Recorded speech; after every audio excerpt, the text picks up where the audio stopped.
my name is Mitch Chase, and I want to tell you about a new book I've written this year for Christian focus. It's called There's Shone a Holy Light, Beholding Christ and Christmas from the Old Testament. And that's the angle for approaching this season of Advent in this book, trying to discern and marvel at the different ways that characters and episodes and patterns in the Old Testament prepared the way for the Lord. In this unique Advent book, I'm welcoming you through these 25 readings to marvel at how God has prophesied and patterned the birth of his Son and how he has kept those promises. And I'd like to share an excerpt with you. This is from chapter 20, called The Saving Name of Joshua. One of the reasons it was fitting for Joshua to lead the people into their inheritance was because of his name. Joshua means Yahweh is salvation.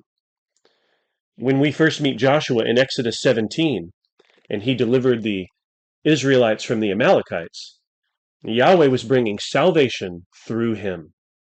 This deliverance was primarily in a corporate military sense, as God advanced the dominion of the nation and subdued his enemies.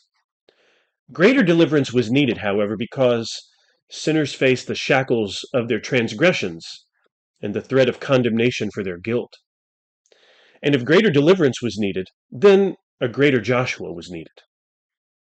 Not only would Jesus be a greater Moses than Joshua was, he would also be a greater Joshua than Joshua himself.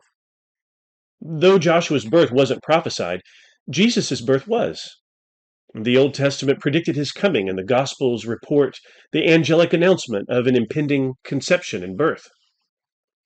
For example, Joseph, who was engaged to Mary, had a dream in which an angel appeared to him and said, "Joseph, son of David, do not fear to take Mary as your wife, for that which is conceived in her is from the Holy Spirit.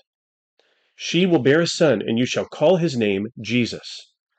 The angel Gabriel told Mary the same thing. Significantly, not only did a heavenly pronouncement prophesy Jesus' birth, the angelic messengers disclosed the child's name. The child would be named Jesus. The Greek for Jesus is the equivalent of the Hebrew for Joshua. The name Jesus means Yahweh is salvation. Jesus would live up to his name. He would provide salvation for people in the way that mattered most deeply. He would save his people from their sins. The mission of Jesus is present in his very name. Jesus, the greater Joshua, would lead his people into the inheritance as co-heirs. The Old Testament land of Canaan foreshadowed the new creation, and Jesus is leading his people to this new creation. The conquest of the Christ left people restored and renewed and reconciled. Joshua in the Old Testament accomplished victories and faithfully led his people, but Jesus in the New Testament would save his people from their sins. His name, Yahweh is salvation, conveyed his mission in its syllables. When the promised child was born, Mary and Joseph did exactly what the angel told them to do. They called his name Jesus.